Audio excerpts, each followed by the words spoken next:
anyone who has watched this videotape, I dare Hillary Clinton, Barack Obama to watch these tapes. Watch a fully formed fetus on the table, its heart beating, its legs kicking, while someone says we have to keep it alive to harvest its brain. By the way, my position on this should be clear at this point. Irresponsible behavior, i.e. engaging in sexual activity without appreciating the consequences, is no justification for terminating an innocent life. If they survive, that it still makes sense that you can still abort the baby while it's literally a living child. The baby is born. The mother meets with the doctor. They take care of the baby. They wrap the baby beautifully. And then the doctor and the mother determine whether or not they will execute the baby. Imagine that you walk into a room, and in this room you see a grown man in a box of bulletproof glass with a baby sleeping in a crib, and this man is about to shoot this baby in the head. It just so happens that right next to you is a button that can send a shock to this man's heart, instantly killing him and saving the baby. Pushing this button is the only way you know that he will not carry through with this action, which you would surely view as murder. Do you do it? If you've answered yes, then you must agree that you have some sort of moral obligation to stop people from committing murder. You must believe that it is okay for you or others to take one life to save another life. You must agree with this principle that the death of a murderer is justified in light of saving innocent life. Now ask yourself if you truly believe this. Is abortion murder? If you've answered yes, then it is now incumbent upon you to ask yourself a question. Do you or others have a moral obligation to kill abortion doctors? If you've answered no, then you have to go back to the first step and start over. Find the difference between the scenario first described, wherein you commit to killing one person to save another, but not the latter scenario, where no such obligation appears to exist, even though you think abortion is murder. If you still cannot reconcile a difference between these two scenarios, then accept that at some point in your reasoning process, you lied to yourself. The only answer I could see being given is that one is legally sanctioned and the other is not. But falling back on the law is lazy. You cannot defer to philosophy when it's easy, but fall back to the law when it's hard. This position posits that, should the law allow for murder, you would take no action to stop it from happening. If the law allowed the person in the first scenario to shoot a baby in the head, would you just ignore the button? Would you really just look the other way? Alabama recently signed into law the nation's most restrictive abortion legislation. Legislation that will undoubtedly be overturned in the courts, but until then, we have to deal with it. The law, ironically titled the Human Life Protection Act, will make those who wish to seek abortions turn to dangerous methods out of panic. This law makes an abortion a Class A felony in nearly all cases. Class A felonies carry a minimum sentence of 10 years and a maximum sentence of life. The bill is designed to invoke a response from the courts such that it inevitably gets appealed to the Supreme Court, where conservatives hope for an overturn of Roe v. Wade. Roe v. Wade was a landmark decision by the Supreme Court which found that the right for women to access abortion falls under privacy protections. I challenge you now to go and read the Constitution. Find for me where the right to privacy exists. If you are a literalist, you will find it mentioned nowhere, but the right is there. It exists within the framework of the Third Amendment's protections against quartering, or the Fourth Amendment's protections against unreasonable searches and seizures, or the Ninth Amendment's declaration that enumerated rights should not be construed to mean that the people have no other rights. Where the Roe Court found the right, however, was in the 14th Amendment's Due Process Clause. No state shall deprive a person of life, liberty, or property without due process. That guarantee to liberty that the state cannot infringe upon includes the rights to privacy. The court rejected this argument that the unborn were included provisionally in these same rights, nullifying this argument that the right to life is applied to the unborn. To quote Justice Blackmun, all this, together with our observation supra, that throughout the major portion of the 19th century, prevailing legal abortion practices were far freer than they are today, persuades us that the word person, as used in the 14th Amendment, does not include the unborn.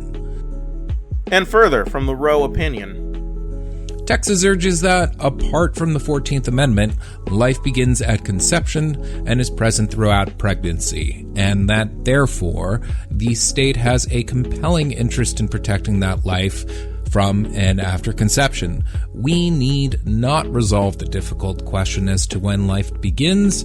When those trained in the respective disciplines of medicine, philosophy, and theology are unable to arrive at any consensus, the judiciary, at this point in the development of man's knowledge, is not in a position to speculate as to the answer. This is to say that the question of when life begins was never an issue before the court, only that the court knew based on precedent that life, for the purposes of law, never applied to the unborn. That question is a deeply philosophical question and not one of science or one of justice. In 1965, Connecticut's statute preventing the use of contraception was overturned by the Supreme Court in a case called Griswold v. Connecticut, a case in which the court laid the groundwork for one's rights to privacy. This same case law was referenced in the Roe decision only a few years later. Simply put, the right to privacy exists. The court did not err in its Roe decision, which is why it affirmed it years later in Planned Parenthood v. Casey, which established the undue burden standard for access to abortion. Is requiring the consent of your spouse to get an abortion legal? No. It presents an undue burden on one individual to access their rights. The argument for abortion typically rely on the weakest of declarations. Personhood, they argue, begins from the moment of conception.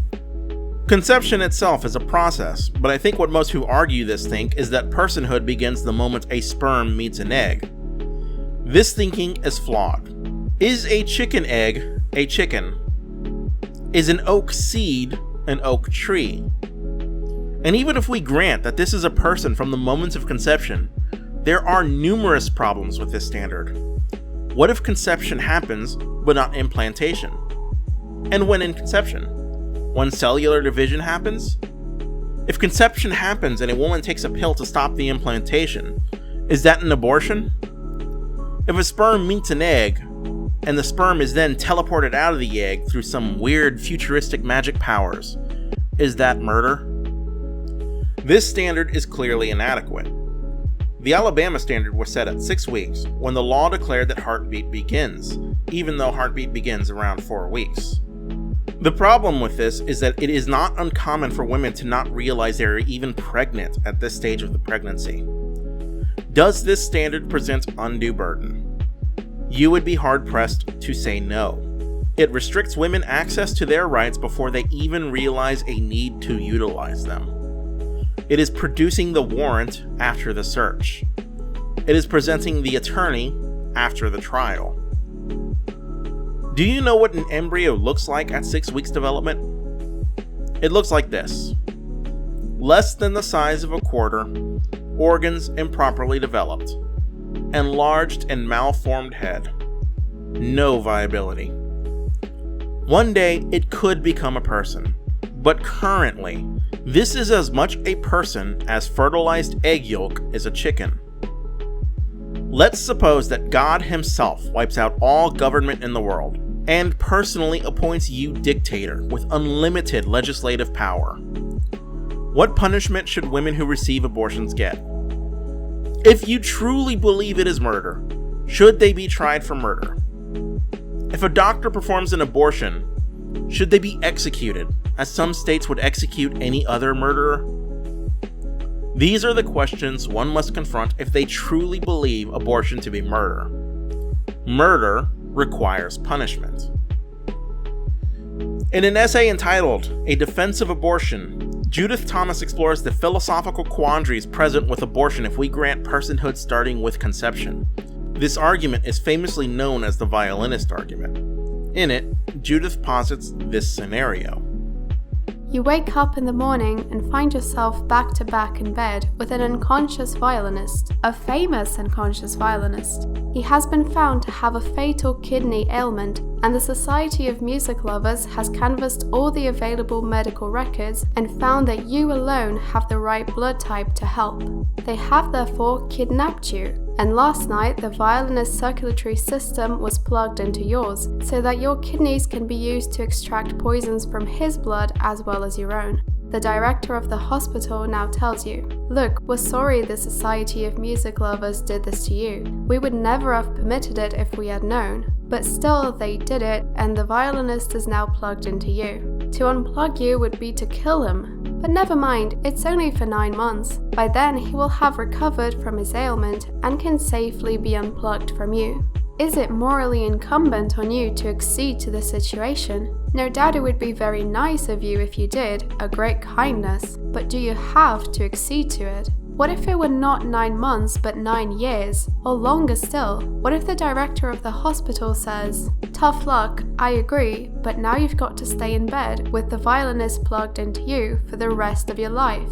Because remember this, all persons have a right to life, and violinists are persons. Granted, you have a right to decide what happens in and to your body, but a person's right to life outweighs your right to decide what happens in and to your body, so you cannot ever be unplugged from him. The more astute amongst you would say that this situation is akin to rape, one of the few cases where abortion is seen as morally permissible. But why is this? What does this suggest? Does this suggest that some children do not have a right to life because they were conceived in illegitimate ways? Either life begins from the moment of conception and it's murder, or you disagree with this conceptually. Is there any other situation where you would be allowed to kill one person as retaliation for a crime some other person committed? Of course not. So why should abortion be acceptable in this situation if it is indeed killing one human being by another? This argument supposes the independence of the fetus in every other scenario but rape. It is an independent person with rights prescribed to it, such as life. However, that independence is revoked if that life is the product of rape. Is this argument truly consistent? The answer is no, but some will persist in making this argument nonetheless. Let's remove all doubt and assume that a woman who engages in sex and becomes pregnant has done so knowing the risk of pregnancy, that she is responsible for the life that conceives through her activities, even if she does not want that life in her body.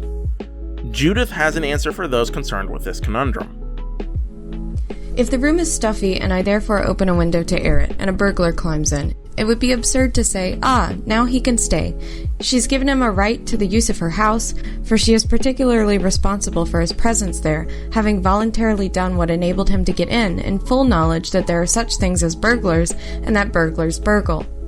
It would be still more absurd to say this if I had had bars installed outside my windows, precisely to prevent burglars from getting in, and a burglar got in only because of defect in the bars. It remains equally absurd if we imagine it is not a burglar who climbs in, but an innocent person who blunders or falls in. Again, suppose it were like this. People seeds drift about in the air like pollen, and if you open your windows, one may drift in and take root in your carpets or upholstery. You don't want children, so you fix up your windows with fine mesh screens, the very best you can buy. As can happen, however, and on very, very rare occasions does happen, one of the screens is defective, and a seed drifts in and takes root. Does the person plant who now develops have a right to the use of your house? Surely not. Despite the fact that you voluntarily opened your windows, you knowingly kept carpets and upholstered furniture, and you knew that screens were sometimes defective. Someone may argue that you are responsible for its rooting, that it does have a right to your house, because after all, you could have lived out your life with bare floors and furniture, or with sealed windows and doors. But this won't do, for by the same token, anyone can avoid pregnancy due to rape by having a hysterectomy, or anyway by never leaving home without a reliable army. This thought experiment is designed to demonstrate that abortion is not the intentional infliction of death upon one person, but to demonstrate the intentional withdrawing of bodily consent from another. In any other scenario in the world, an individual is allowed to control their own bodily autonomy. One person is not required to transfuse blood if he does not consent to it. Organ donations are entirely voluntary. Even though the donation of organs and blood transfusion would save lives, we understand that we cannot compel one individual to suppress his own rights to save another. The only arena where this is ever seen as acceptable is abortion. Government law is force. Any and every policy is done at the end of a gun in the name of service to a social contract. So by outlawing abortion, it is telling women that they must go through a pregnancy that they do not wish to go through at the end of a gun.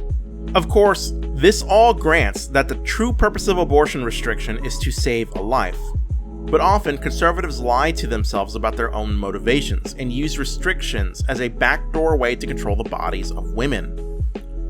To be true to the spirit of life in a philosophical sense would require one to see that the logical starting point for life is in fact viability and not conception. Some might argue birth, others argue conception, but these are all equally arbitrary starting points for when life begins, since life as we understand it is a process and not an event. The sperm and egg are both life. It's a cellular organism with human DNA. The only distinction one could draw is unique genetic code, but I'm no more convinced by this argument than I am any other. Identical twins develop from a single fertilized egg, two individuals with the same genetic code. The only difference is environmental. Is one of these twins not a life for not possessing a unique genetic code? Of course not, and nobody would argue this. Imagine that a fertility clinic were on fire and you run into the lobby to help as you can. To your left is a fertilized embryo developing in vitro, and to your right is a living baby no older than 6 months. You only have time to save one. Whichever one you save is guaranteed to survive. If you truly believe that these are both human lives, this should have to be a coin flip. Now let's weight that coin. To your left is 10 fertilized embryos developing in vitro, and to your right is a living baby no older than 6 months. This has now become the trolley experiment. Who do you save and why? There is no right or wrong answer here. If you truly believe that life begins at conception, the embryo should be just as valid a choice as the baby. The point of this thought experiment is to make you confront with the rhetoric you have constructed within your own moral framework. Do you truly view an embryo as a human life, and thus it is murder to destroy one? Or is this rhetorical flourish simply a self-indulgent play? We need not confront with the scenario itself to see that it's a rhetorical flourish in most instances. Fertilized embryos are actually destroyed all the time. Not in abortions, but in fertilization clinics. Data by the Human Fertilization and Embryology Authority shows that 1.7 million fertilized human embryos have been discarded by fertility clinics since 1991. A rundown on the list shows that these embryos are life, conceived, and with a unique genetic code. Have 1.7 million murders happened in these fertility clinics? Or is this a rhetorical embellishment? What is the difference between discarding fertilized embryos in a fertility clinic and taking an abortifacient that kills an embryo in the womb? Moving beyond the philosophy of abortion to the socioeconomics of abortion reveal a variety of key facts. Abortion access is correlated with a decrease in crime and decrease in poverty. The women who get abortions do so for a variety of different reasons, ranging from socioeconomics and broken homes to legal impediments and ignorance regarding their own gestational progress. Subsidized access to birth control is likewise a meaningful way of reducing the number of abortions. Basically, easy abortion access and easy contraceptive access makes the world a better place. In a 2001 paper published in the Quarterly Journal of Economics, researchers Levitt and Donahue found that legalized abortion has contributed significantly to reductions in crime. In the 5 states that allowed abortion earlier than the Supreme Court's Roe v. Wade decision, crime declined at a faster rate than the rest of the nation post-Roe v. Wade. If a state had a higher rate of abortion, it experienced a greater reduction in crime in the 1990s as a result of those policies. To quote the researchers, legalized abortion appears to account for as much as 50% of the drop in crime. This is known as the Levitt-Donahue hypothesis, and though it is not without its own controversy, it does suggest that abortion is a meaningful vehicle for crime reduction. Likewise for socioeconomics. In a paper by Diana Foster called The Socioeconomic Outcomes of Women Who Receive and Women Who Are Denied Wanted Abortions in the United States, researchers found that women denied an abortion were more likely than women who received an abortion to experience economic hardship. To quote, "Laws that restrict access to abortion may result in worsened economic outcomes for women." To measure this, researchers tracked the socioeconomic outcomes for 813 women and divided based on receipt of abortion or denial of abortion. And from this, they concluded that abortion was meaningful in averting economic hardships by a difference of years. Specifically, some women had their jobs impacted such that poverty grew at a statistically significant rate, and women who were denied abortions were more likely to receive public assistance. This fact lines up with the survey of women, indicating that the most cited reason for obtaining abortions in 2004 was that having a child would be unaffordable, by 73% of the respondents per the Guttmacher Institute. It is worth noting that abortion is at historic lows, and it's not because of abstinence education, nor is it because of laws restricting access.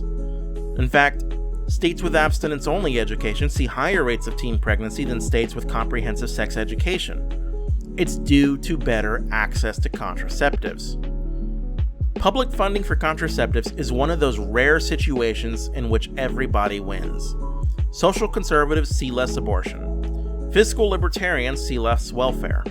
The political left see publicly funded healthcare initiatives for women's reproductive health. Colorado's Family Planning Initiative, for example, provides IUDs at little to no cost for some impoverished women, and that increased access correlated with a 40% decline in teen birth, as well as a 42% decline in the teen abortion rate. Policies like this save states millions by relieving the burden on state welfare infrastructure and the criminal justice systems, and women are further helped by having continued and unimpeded access to their education and professional careers without the burden of an unwanted pregnancy. Ask most conservatives if they support this policy, however, and the answer is no. American conservatives have to be dragged kicking and screaming into the 21st century on just about every issue. This law in Alabama is not progress to a better America. It's a step backwards to Saudi Arabia. Women's rights are human rights, and this law must be overturned.